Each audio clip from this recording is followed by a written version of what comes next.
सज्जनों नमस्कार। ज्योतिष के इस प्रथम प्रवाह में मैं बिना किसी लेखन सामग्री के ज्योतिष का सामान्य परिचय दे रहा हूँ।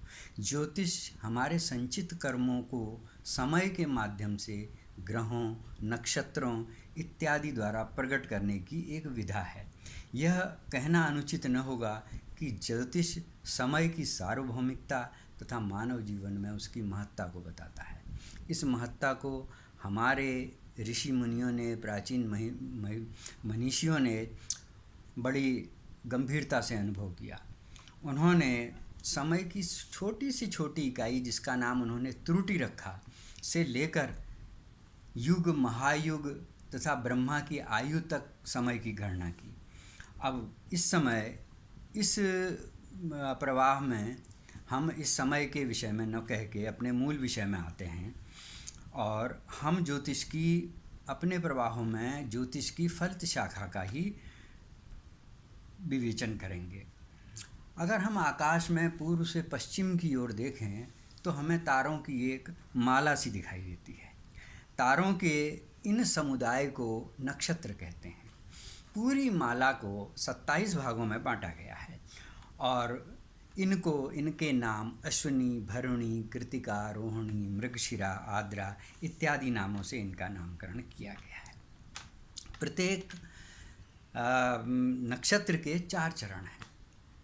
इस तरह से 27 नक्षत्रों के 108 चरण हुए।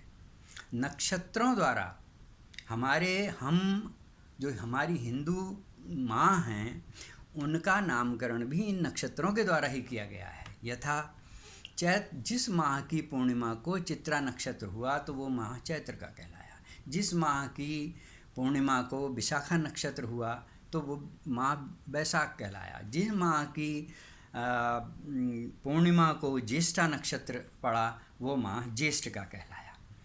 पुनः आकाश मंडल को 12 भागों में बांटा गया। हम आकाश मंडल की परिधि देखें तो वो 360 अंश की है। इसको 12 भागों में बांट दिया गया तो प्रत्येक भाग 30 अंश का हुआ। ये राशियां कहलाती हैं। इन राशियों का नामकरण मेष, वृष, मिथुन, कर्क, सिंह, कन्या, तुला, वृश्चिक, धनु, मकर, कुंभ, मीन इत्यादि किया गया।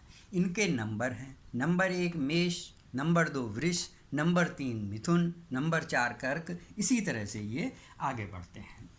तो एक राशि 30 अंश की हुई तथा इसमें एक राशि में 2.25 नक्षत्र आए।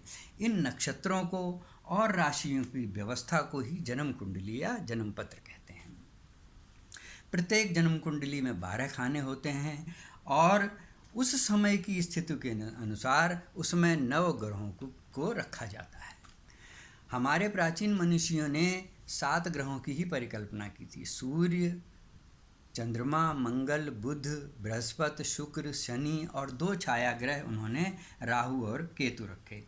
इन ग्रहों को इन 12 राशियों में मेष से लेकर मीन पर्यंत तक जो राशियां हैं इनमें रखा जाता है। पुनः प्रत्येक ग्रह किसी राशि विशेष में किसी विशिष्ट स्थान पर अपने को बड़ा सहज महसूस करता है। वो स्थान उसका उच्च स्थान कहलाया।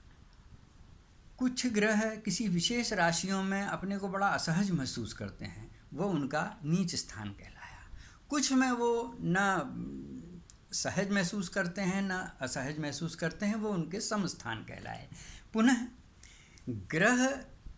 एक ग्रह की रश्मियाँ मतलब किरणें अगर दूसरे ग्रह की किरणों को मदद करती हैं, उनकी सहायता करती हैं, तो वो मित्र राशियां कहलाई, मित्र ग्रह कहलाए।